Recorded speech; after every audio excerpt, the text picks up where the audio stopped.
Hey everyone, I have a fun video for two reasons today. Number one, we are going to dive into Mrs. Jones' subtub. And many of you know I recently accepted a job as a substitute at my boys' school. So I help out in kindergarten, first and second grade about once or twice a week. So we're gonna dive into what's exactly inside here. And secondly, this video is extra exciting because, drum roll please, this video is sponsored by Cricut. Now, I have been on YouTube for a few years, and first of all, when I started making these YouTube videos, I was not thinking about sponsorships at all. I didn't even know if anyone was going to watch me on the other side of the camera. But secondly, when brands started reaching out, I made a promise with myself that I was not going to accept any brand deals or do any sponsored videos unless a couple things rang true. First, I wanted to make sure it was a product or service that I really enjoyed and truly liked, so I wasn't going to say I like something if I didn't.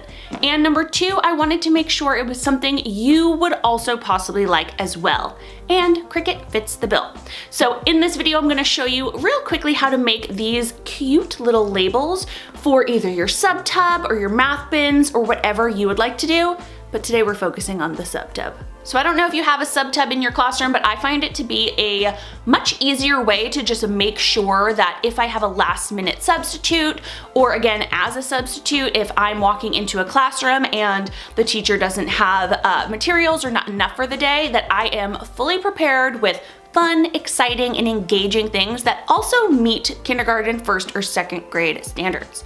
So if you are ready to dive into what's in my subtub, write subtub in the comments, give this video a like, and let's get started.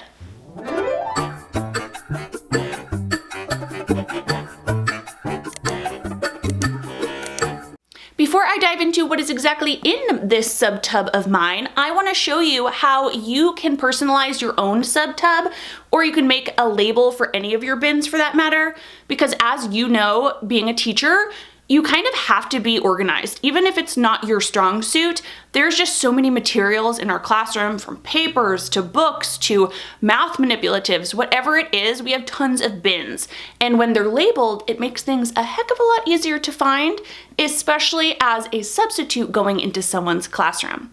Now, if you've been on teacher Instagram before, I have seen time and time again these cute personalized labels here that have some fun, some flair, and I just didn't know how to do it because I'm not very crafty. I'm pretty creative, but not very crafty.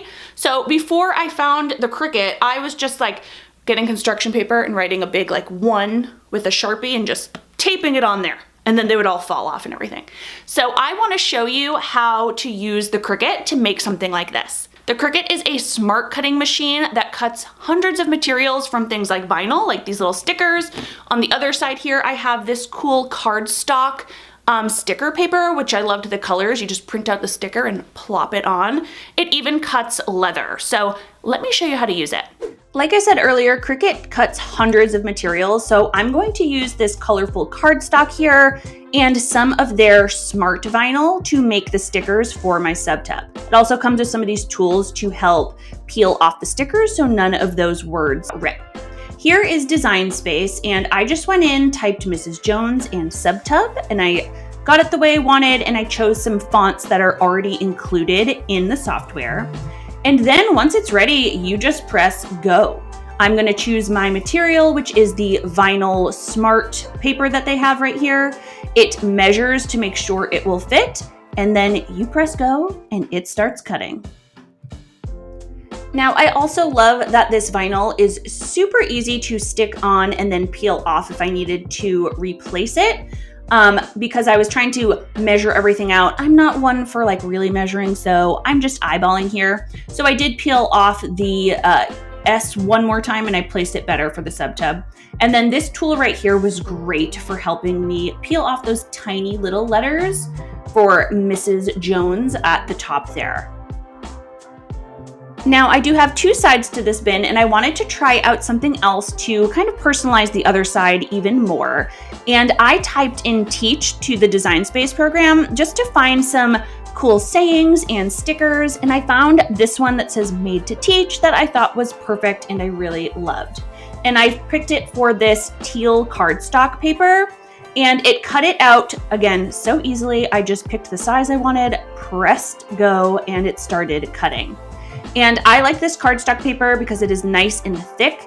And I said this already, but I liked the colors as well. Now, when I was peeling it off, it is cardstock, so you don't want to bend it.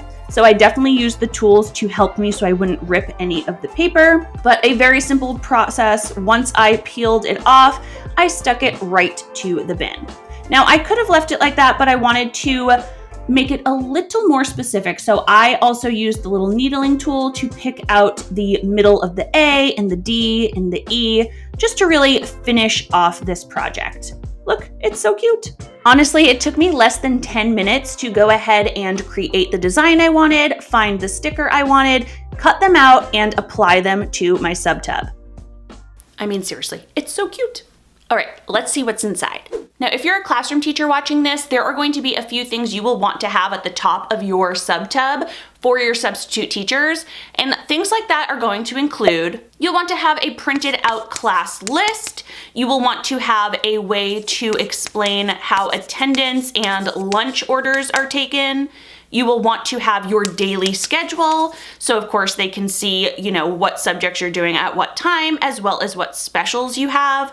You'll probably want to have a paper in there about dismissal. How are your students getting home? That way, just in case students don't know. And you'll definitely want to have a fire drill information sheet in case any sort of emergencies happen during the day. Those are the basic necessities for your substitute teacher, but there are a few other things you may want to include, like some classroom helpers that can really help you out, some responsible students who know how to answer any questions that your substitute might have. And then you also might want to actually include a seating chart in your sub list, so that way instead of just the classroom list, the substitute has a little heads up on getting to know everybody's name and kind of where they're sitting. Also, if you have a general classroom management plan that you use, some teachers use warm and fuzzies where they put a little pom-pom in a jar so the substitute can kind of join right in on that and say, oh, the class is doing so well, here's a warm and fuzzy to add to the glass jar. It just makes it seem like that sub is kind of in on it, maybe a little bit more than they are. So for those, I would put those in a folder and I would either put it on top or at the very top of my sub tub. Now let's get into the fun stuff. I mentioned this in another video, but something I always keep in my sub tub that I carry around is this little ring of brain breaks. So I have this actually at a product in my store. It's linked right here, but these are broken up into a bunch of different categories. And even someone as myself, who is a teacher for many years, I sometimes have a hard time, like off the top of my head, coming up with a brain break other than the common Simon Says.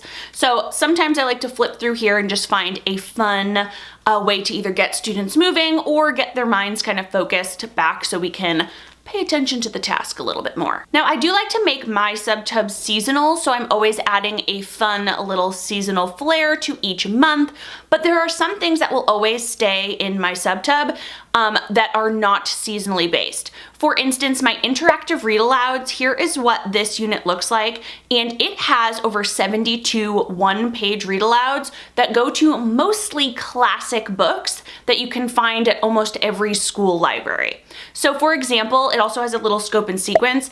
In November, which this video is for, we would normally work on readers or making connections. So I have books like No David, The Relatives Came, Oliver Button is a Sissy by Tomie dePaula, Amazing Grace, The Lorax, and The Great Kapok Tree. And when you actually take a look at the lesson, it is completely guided, so your subs don't need any help getting into it. They already have terms to define, they have a little preview, and then on each page it tells them where to stop and what question to ask the students. I made these back in 2015 and I spent a ton of time going through each and every book and picking out both higher order thinking questions and lower order thinking questions, just to really get students thinking of the kind of theme of the book and any specific skill that we're going to focus on within each book. And then also each book has a reading response sheet and a writing response sheet that you can also just print out and throw in your sub tub in case the sub needs it.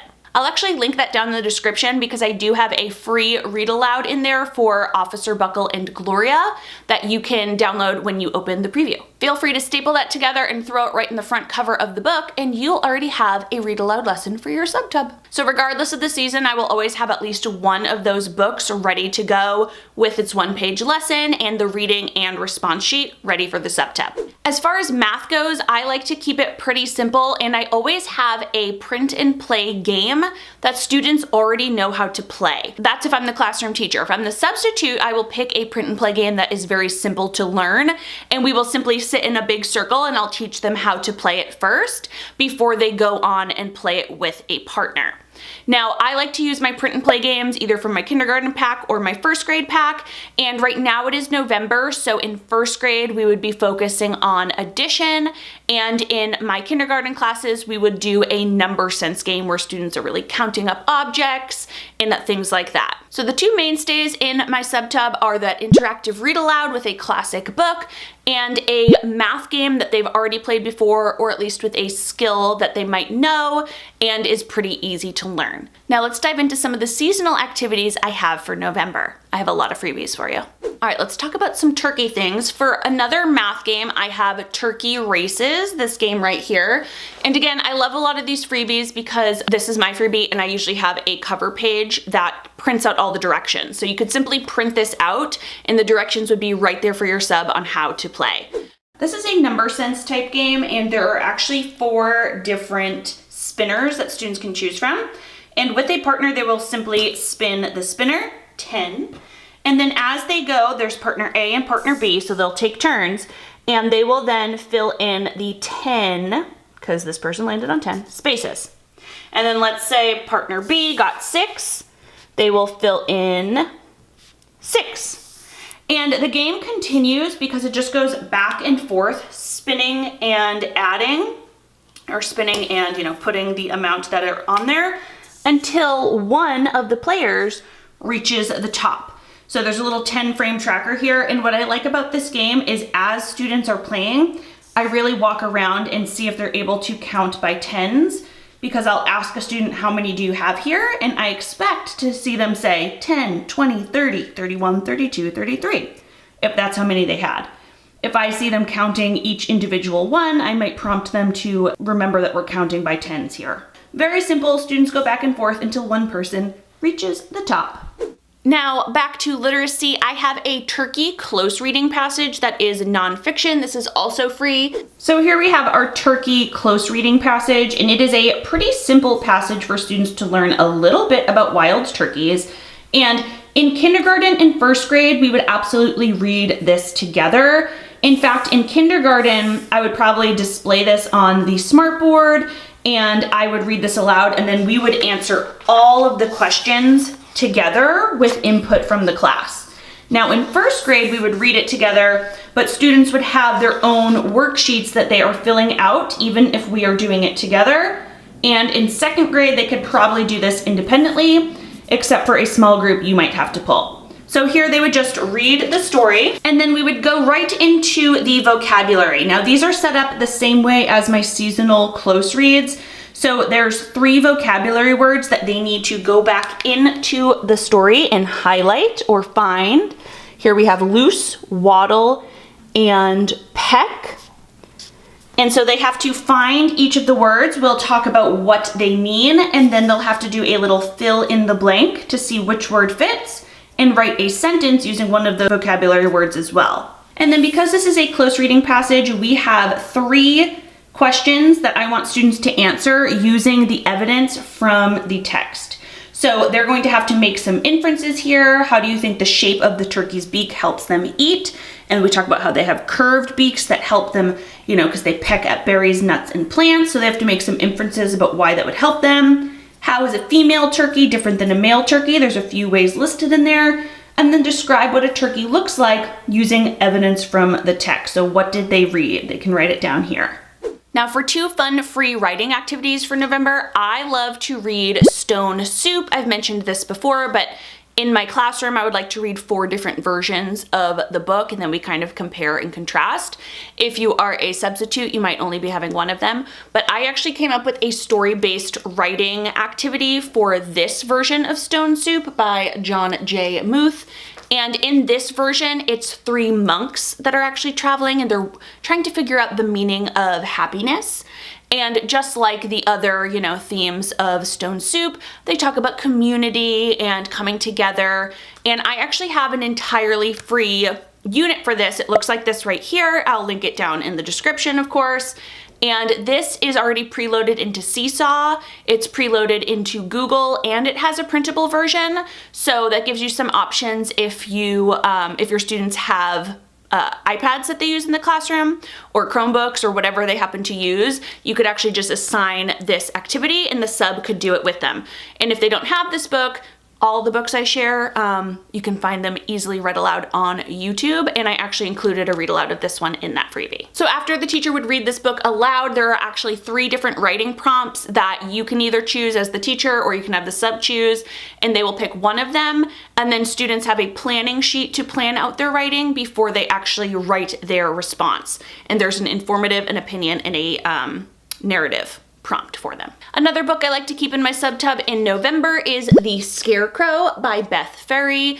And this is a beautiful story that you could practice a few different skills. First of all, it's a rhyming book. So in kindergarten, 1st, and even 2nd grade, you can identify some of those rhymes. It's fun to listen to the rhythm of the story.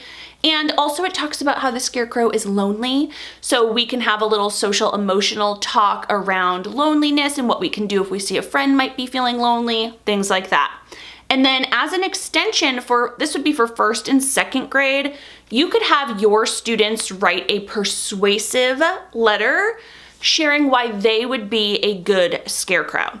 So we talk about what a scarecrow actually does and the purpose of it, which makes sense with this book because the scarecrow doesn't have any friends because he has to scare everybody away. That's his purpose. After we read the book, we can share, okay, this is why I would be a good scarecrow, maybe come up with a few reasons, and then try to write a persuasive paragraph or even a persuasive letter sharing why we would be good at being a scarecrow. Now, I like this idea, especially in 1st or 2nd grade, and even if your students haven't written a persuasive letter yet, this is a kind of low stakes way for students to explore this with their substitute, because they're not expected to, write this perfect persuasive paragraph just yet. But the substitute can introduce what persuasive writing is and why we can give a few reasons. And again, students can kind of just try it to go along with this fun story, and they're not really getting graded on it or anything. So it's a fun way to either introduce it or just get them exploring the idea a little bit. Another fun book I absolutely love for this time of year is Balloons Over Broadway. This is by Melissa Sweet, and this is a nonfiction book about the story of the puppeteer of the Macy's Day Parade. And I shared about this one before, but this book is a great nonfiction book, and the extension for this is pretty simple. After you would read it, you can give students just a blank piece of paper and they can design their own float that they might use for a parade, and they can label it, or they can share why they made this float, why it's important to them. Really, the opportunities for writing are endless after this, but it's also just fun for them to create their own float and add a little creativity to it. Now, if you're really prepared, you could have all sorts of arts and crafts supplies out there for them to actually try to make their own little balloon, or you can just leave, crayons, maybe some construction paper for them to cut out. It doesn't have to be that crazy. So there you have everything that is inside my subtub for the month of November. Now you will see a lot of that is based around a read aloud or a book. And honestly, especially as a substitute, I find that is the easiest way to kind of kick off a lesson. Students love listening to these picture books. And again, if you don't have the actual story, you can have them up on YouTube, and the students can watch the story, and then we can go right into our lesson. We can make connections before we start writing. It's just a fun way for the substitute to connect with your kids and for them to have a fun lesson. I will link all the freebies I mentioned in this video down in the description box below in case you were interested in any of them. And like I said, they are simple because you just print them out. They already have the directions, plop it in your subtub, and it's ready to go. As always, I hope you enjoyed this video. If you want to keep seeing videos like what is inside my seasonal subtub, go ahead and give this video a like. I like to kind of gather up all the freebies I'm using and share them with you each and every month. Be sure to subscribe to my channel and click that bell. That way you're notified of every new video, which currently I am uploading new ones on Thursday and Sunday mornings. See you in the next one. Bye.